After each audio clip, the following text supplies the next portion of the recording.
The year he moved to Florida. No one had predicted Wilma, which had been a tropical storm miles off the coast until it was smashing a 50 kilometers wide path of destruction from Key West to Kissimmee. He'd been working a straight job as a structural engineer for a condo developer, and he'd seen what a good blow could do to the condos of Florida, which were built mostly from dreams. Promises. Spit, and Kleenex. Wilma had left cars stuck in trees. Trees stuck in houses, and it had blown just like this when it hit. There was a crackle in the air, and the sighing of the wind turned to groans, seeming to come from everywhere at once. The buildings were moaning in their bones as the winds buffeted them. "We have to get out of here," Perry said. Now. They got up to the second story of the parking garage when the whole building moaned and shuddered beneath them, like a tremor. They froze on the stairwell. Somewhere in the garage, something crashed into something else with a sound like thunder, and then it was echoed with an actual thunder crack, a sound like 100 rifles fired in unison. Hilda looked at him. "No way. Not further up. Not in this building," he agreed. They pelted down the street and into the first sleeting showers coming out of a sky that was now dirty gray and low. A sandwich board advertising energy beverages spun through the air like a razor-edged frisbee, trailing a length of clothesline that had tethered it to the front of some beachside cafe.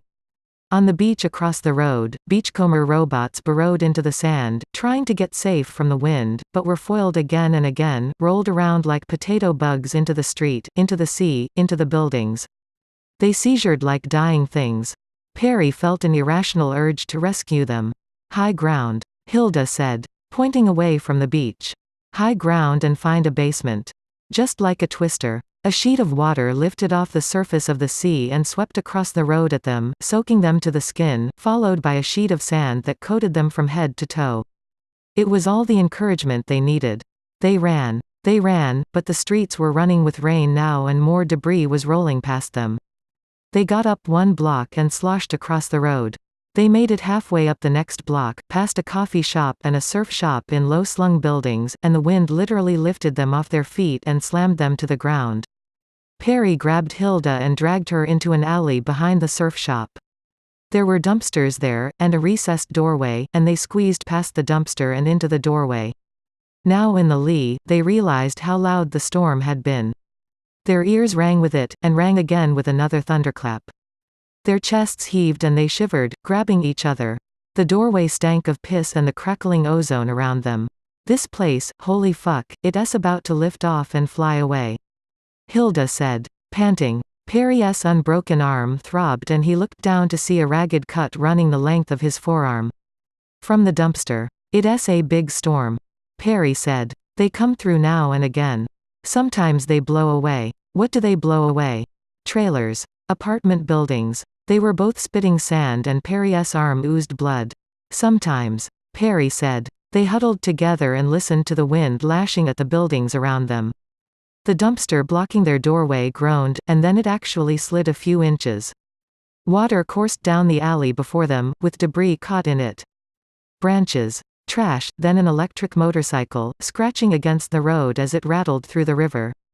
They watched it pass without speaking, then both of them screamed and scrambled back as a hissing, soaked house cat scrambled over the dumpster, landing practically in their laps, clawing at them with hysterical viciousness.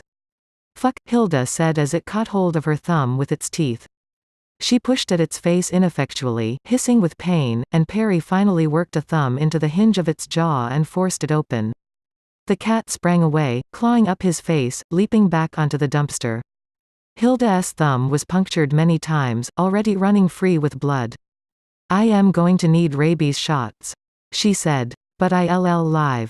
They cuddled, in the blood and the mud, and watched the river swell and run with more odd debris, clothes and coolers, beer bottles and a laptop, cartons of milk and someone's purse. A small palm tree. A mailbox. Finally, the river began to wane, the rain to falter. "Was that it?" Hilda said. "Maybe," Perry said. He breathed in the moist air. His arms throbbed, one broken.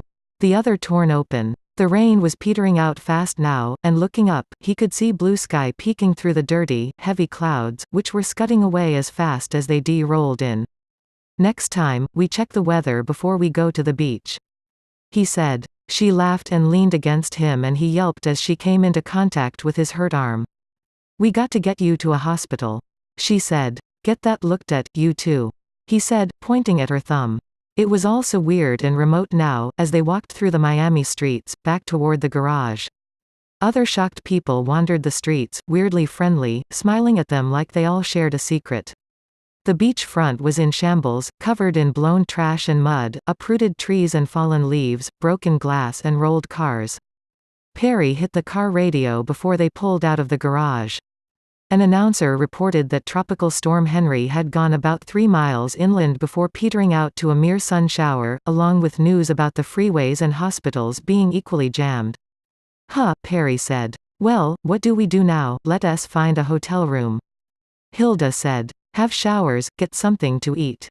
It was a weird and funny idea, and Perry liked it. He'd never played tourist in Florida, but what better place to do so? They gathered their snacks from the back of the car and used the first aid kit in the trunk to tape themselves up. They tried to reach Lester but no one answered.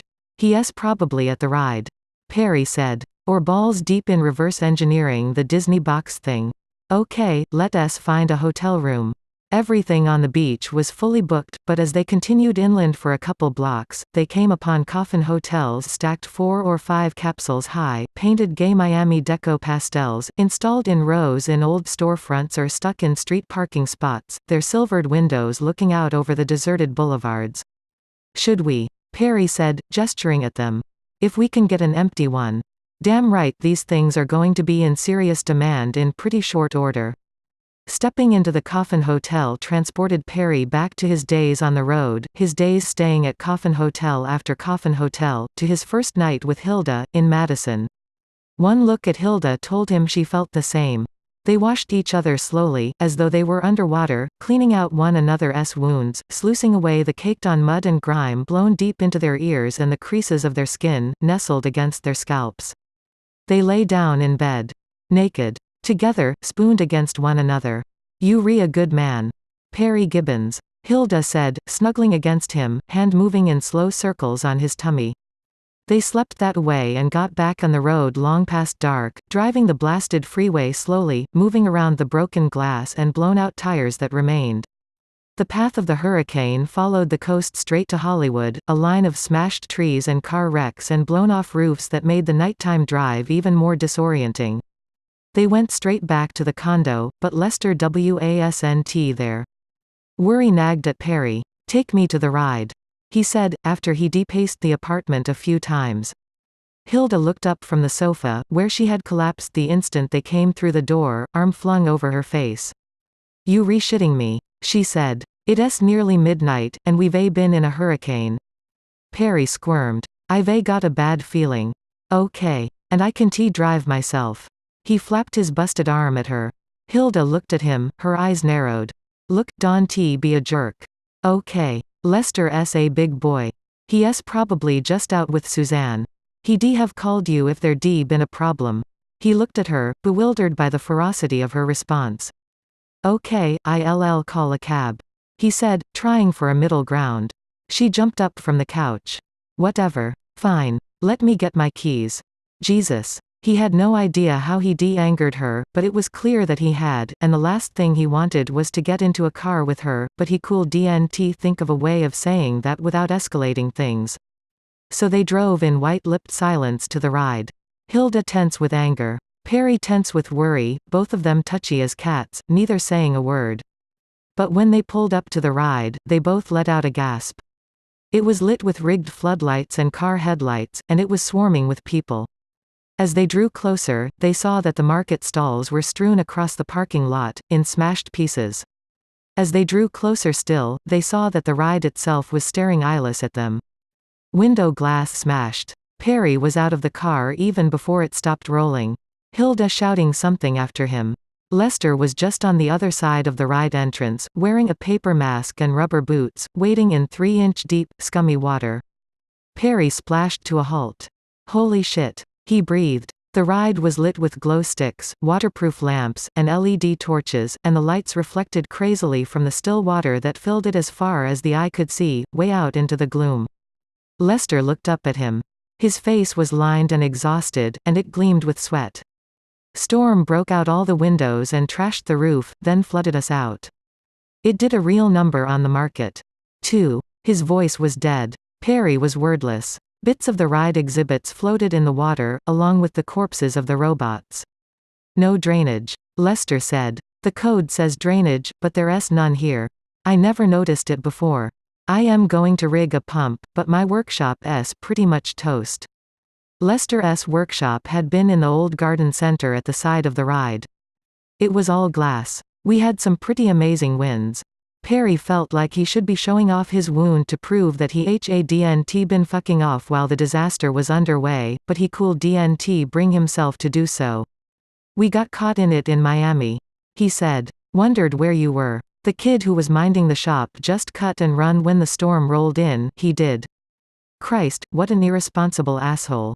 I'll break his neck. A slimy raft of kitchen gnomes, their second business venture, floated past silently in the harsh watery light. The smell was almost unbearable. It wasn't his job. Lester's voice cracked on job, and he breathed deeply. It wasn't his job. Perry. It was your job. You running around, having a good time with your girlfriend, firing lawyers. He stopped and breathed again. You know that they going to sue us. Right. They going to turn us into a smoking ruin because you fired them, and what the fuck are you going to do about that? Whose job is that? I thought you said they weren't going to sue. Perry said. It came out in an embarrassed mumble. Lester had never talked to him like this. Never. Kettlewell and Jan aren't going to sue. Lester said. The lawyers you fired, the venture capitalists who backed them. They going to turn us into paste. What would you have preferred? Hilda said. She was standing in the doorway, away from the flood, watching them intently. Her eyes were raccoon-bagged, but she was rigid with anger. Perry could hardly look at her. Would you have preferred to have those fuckers go around destroying the lives of your supporters in order to enrich a few pig assholes? Lester just looked at her. Well, shut up. Yoko, he said. We having a private conversation here. Perry's jaw dropped, and Hilda was already in motion, sloshing into the water in her sandals. She smacked Lester across the cheek, a crack that echoed back over the water and walls. Lester brought his hand up to his reddening face. Are you done? He said, his voice hard. Hilda looked at Perry. Lester looked at Perry. Perry looked at the water. I'll meet you by the car. Perry said. It came out in a mumble. They held for a moment, the three of them, then Hilda walked out again, leaving Lester and Perry looking at one another. I am sorry. Perry said. About Hilda. About the lawsuits. About skipping out, about everything. He said. Let us fix this up. Okay, the ride. I don't even know if I want to. Why bother? It'll cost a fortune to get it online, and they'll only shut it down again with the lawsuit. Why bother? So we won't fix the ride. Let us fix us, why bother? Lester said, and it came out in the same mumble. The watery sounds of the room and the smell and the harsh reflected rippling light made Perry want to leave. Lester, he began. Lester shook his head. There's nothing more we can do tonight. Anyway, I'll rent a pump in the morning. I'll do it. Perry said. You work on the Disney in a box thing. Lester laughed, a bitter sound. Yeah. Okay, buddy. Sure. Out in the parking lot, the hawkers were putting their stalls back together as best they could. The shantytown was lit up and Perry wondered how it had held together. Pretty good, is what he guessed. They met and exceeded county code on all of those plans. Hilda honked the horn at him. She was fuming behind the wheel and they drove in silence. He felt numb and wrung out and he didn't know what to say to her. He lay awake in bed that night waiting to hear Lester come home, but he didn't. Sammy loved his morning meetings. They all came to his office, all the different park execs. Creatives, and emissaries from the old partner companies that had spun off to make movies and merch and educational materials. They all came each day to talk to him about the next day's Disney in a box build. They all came to beg him to think about adding in something from their franchises and cantons to the next installment. There were over 1 million Diobs in the field now, and they weren't even trying to keep up with orders anymore. Sammy loved looking at the online auction sites to see what the boxes were going for. He knew that some of his people had siphoned off a carload or two of the things to e-tail out the back door. He loved that. Nothing was a better barometer of your success than having made something other people cared enough about to steal. He loved his morning meetings, and he conducted them with the flair of a benevolent emperor. He'd gotten a bigger office. Technically it was a boardroom for Diab strategy. But Sammy was the Diab strategy. He outfitted it with fan photos of their Diab shrines in their homes, with kids watching enthralled as the DS model was assembled before their eyes. The hypnotic fascination in their eyes was unmistakable.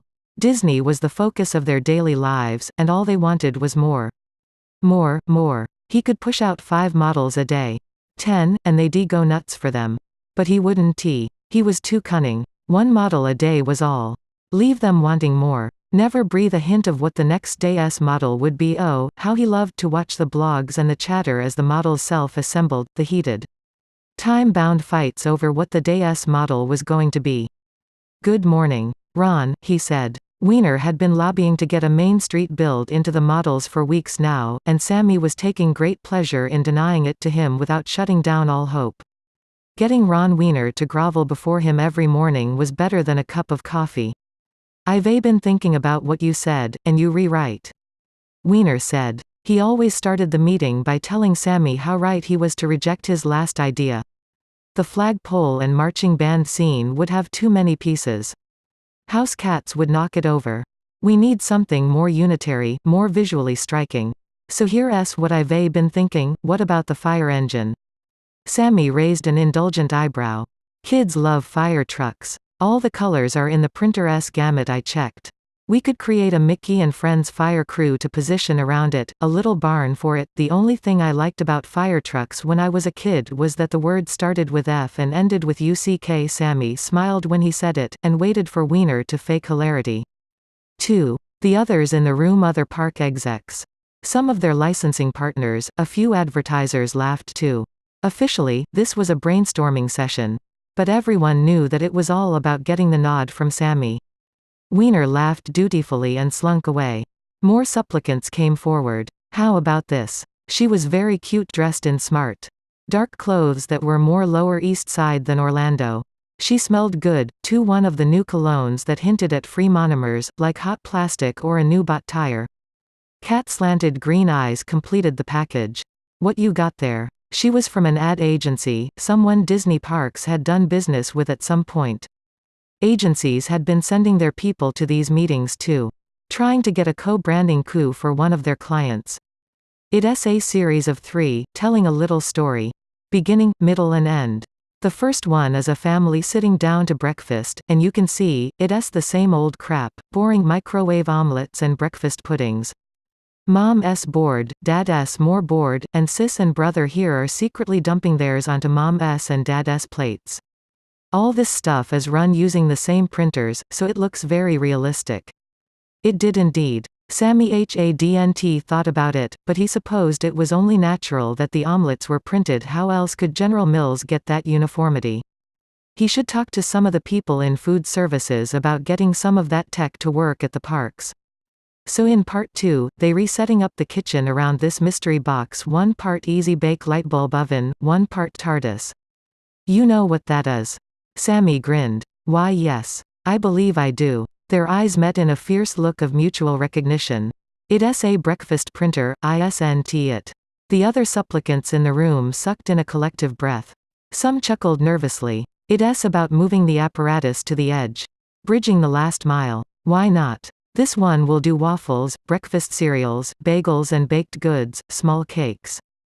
New designs every day, something for mom and dad, something for the kids, something for the sullen teens. We're already doing this at the regional plants and distributorships, on much larger scales. But getting our stuff into consumers' homes, getting them subscribed to our food. Sammy held up a hand. I see, he said. And our people are already primed for home printing experiences. They rewrite in your sweet spot. Part 3. Junior and Little Sis are going cuckoo for Cocoa Puffs, but these things are shaped like them, with their portraits on each sugar lump. Mom and Dad are eating trays sophistique croissants and delicate cakes. Look at Rover here, with his own cat-shaped dog biscuit. See how happy they all are. Sammy nodded. Shouldn't this all be under non-disclosure? He said. Probably, but what are you gonna do? You guys are pretty good at keeping secrets, and if you decide to shaft us by selling out to one of our competitors, we probably dead. Anyway, I'll be able to ship out 500,000 units in the first week, then we can ramp production if need be. Lots of little parts and assembly subcontractors will take the work if we offer. Sammy liked the way she talked. Like someone who didn't need to spend a lot of time screwing around. Planning, like someone who could just make it happen. You relaunching when? 3 days after you start running this campaign. She said, without batting an eyelash. My name's Sammy. He said. How's Thursday, launch on Sunday? She shook her head. It's tricky. Sunday launches. Gotta pay everyone scale and a half. She gave him a wink. What the hell, it's not my money. She stuck out her hand. She was wearing a couple of nice chunky obsidian rings in abstract curvy shapes, looking a little porny in their suggestion of breasts and thighs. He shook her hand and it was warm and dry and strong. Well, that's this week taken care of, Sammy said, and pointedly cleared the white board surface running the length of the table. The others groaned and got up and filed out.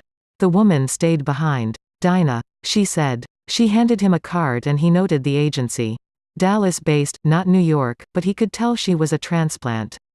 You got any breakfast plans? It was hardly gone 9 a.m. Sammy liked to get these meetings started early. I normally get something sent in, but your little prototype's there. She laughed. It was a pretty laugh. She was a couple years older than him, and she wore it well. Do I have breakfast plans? Sammy, my boy. I am nothing but breakfast plans. I have a launch on Sunday, remember? Hey. Oh yeah, I am on the next flight to DFW, she said. I've got a cab waiting to take me to the airport. I wonder if you and I need to talk over some details. Sammy said. Only if you want to do it in the taxi. I was thinking we could do it on the plane. He said. You going to buy a ticket? On my plane. He said. They'd given him use of one of the company jets when he started really ramping production on the Diobs. Oh yes. I think that can be arranged. She said. It's Sammy, right. He said. They left the building and had an altogether lovely flight to Dallas. Very productive. Lester hadn't left Suzanne's apartment in days. She rented a place in the shantytown, bemused at the idea of paying rent to a squatter, but pleased to have a place of her own now that Lester and Perry's apartment had become so tense. Technically, he was working on the Disney printers, which she found interesting in an abstract way. They had a working one and a couple of disassembled ones, and watching the working one do its thing was fascinating for a day or two, but then it was just a 3D TV with one channel, broadcasting 1 frame per day. She dutifully wrote about it. Though, and about Perry's ongoing efforts to reopen the ride. She got the sense from him that he was heading for flat-ass broke. Lester and he had always been casual about money, but buying all new robots, more printers, replacement windows, fixing the roof, none of it was cheap. And with the market in pieces, he wasn't getting any rent. She looked over Lester's shoulder for the 50th time. How's it going, Don T? Right about this? Okay. He never said that to her. I'll embargo it until you ship. He grunted. Fine. I guess. Okay, well. I've got it running on generic goop, that part was easy. I can also load my own designs, but that requires physical access to the thing, in order to load new firmware. They don't make it easy, which is weird. It's like they don't plan on updating it once it's in the field. Maybe they just plan on replacing them at regular intervals. Why's the firmware matter to you? Well, that's where it stores information about where to get the day's designs. If we're going to push our own designs to it, we need to give people an easy way to tell it to tune into our feed, and the best way to do that is to change the firmware. The alternative would be, oh, I don't know, putting another machine upstream of it to trick it into thinking that it's accessing their site when it's really going to ours. That means getting people to configure another machine. No one but a few hardcore geeks will want to do that. Suzanne nodded. She wondered if a few hardcore geeks summed up the total audience for this project in any event. She didn't mention it. Though, Lester's brow was so furrowed you could lose a dime in the crease above his nose. Well, I am sure you'll get it. She said. Yeah. It's just a matter of getting at the bootloader. I could totally do this if I could get at the bootloader. Suzanne knew what a bootloader was, just barely. The thing that chose which OS to load when you turned it on. She wondered if every daring, sexy technology project started like this, a cranky hacker muttering angrily about bootloaders. Suzanne missed Russia. She'd had a good life there, covering the biotech scene. Those hackers were a lot scarier than Lester and Perry, but they were still lovable and fascinating in their own way. Better than the Ford and GM execs she used to have to cozy up to. She'd liked the manic hustle of Russia. The glamour and the squalor. She'd bought a timeshare dacha that she could spend weekends at, and the expats in Petersburg had rollicking parties and dinners where they took apart the day's experiences on planet Petrograd. I am going out. Lester, she said. Lester looked up from the Diob and blinked a few times, then seemed to rewind the conversation. Hey, he said. Oh, hey. Sorry, Suzanne. I am trying to work instead of think these days. Thinking just makes me angry. I don't know what to do. He broke off and thumped the side of the printer. How's Perry getting on with rebuilding? He's getting on. Lester said. As far as I know. I read that the Death Waits kid and his people had come by to help. Whatever that means. He freaks me out. Suzanne said. I mean, I feel terrible for him, and he seemed nice enough in the hospital. But all those people, the way they follow him around. It's just weird. Like the charismatic cults back home. She realized she'd just called Russia home and it made her frown. Just how long was she going to stay here with these people? Anyway, Lester hadn't noticed. I guess they all feel sorry for him. And they like what he has to say about stories. I just can't get a lot of spit in my mouth over the ride these days. Though, it feels like something we did and completed and should move on from. Suzanne didn't have anything to say, and Lester wasn't particularly expecting anything. He was giving off a palpable let me work vibe, so she let herself out of the apartment, her apartment, and headed out into the shantytown. On the way to the ride, she passed the little tea house where Kettlewell and Jan had done their scheming, and she suddenly felt very, very old. The only grown-up on site. She was about to cross the freeway to the ride when her phone rang. She looked at the face and then nearly dropped it. Freddie was calling her. Hello, Suzanne, he said. The gloat in his voice was unmistakable. He had something really slimy up his sleeve. How can I help you? I am calling for comment on a story. He said. It's my understanding that your lad, Perry, pitched a tanty and fired the business managers of the ride, and has told the lawyers representing him against Disney that he intends to drop the suit. Is there a question in there? Oh, there are many questions in there, my darling. For starters, I wondered how it could possibly be true if you haven't written about it on your little blog even over the phone. She could hear the sarcastic quotes. You seem to be quite comprehensive in documenting the undertakings of your friends down there in Florida. Are you asking me to comment on why I haven't commented, for starters? Have you approached Perry for a comment? I am afraid he was rather abrupt. And I didn't reach his Valkyrie of the Midwest, either. So I am left calling on you. Suzanne. Any comment? Suzanne stared across the road at the ride. She'd been gassed there, chased by armed men, watched a war there. The ride doesn't have much formal decision-making process. She said finally. That means that words like fired don't really apply here. The boys might have a disagreement about the best way to proceed, but if that's the case, you'll have to talk to them about it.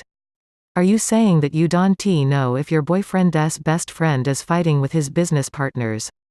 Don't you all live together? I am saying that if you want to find out what Lester and Perry are doing, you'll have to ask Lester and Perry, and the living together thing. We don't live together. She said. It was technically true. Really? Freddie said. Do we have a bad connection? You don't live together? No. Where do you live then? My place. She said. Have your informants been misinforming you? I hope you haven't been paying for your information. Freddie. I suppose you don't. Though, I suppose there's no end of cranks who really enjoy spiteful gossip and are more than happy to email you whatever fantasies they concoct. Freddie sked. And you don't know what's happened to Kettlewell and Jan? Have you asked them? I will. He said. But since you re the ranking reporter on the scene, I am just a blogger. Freddie. A busy blogger. Good afternoon. The call left her shaking, though she was proud of how calm she kept her voice. What a goddamned troll. And she was going to have to write about this now.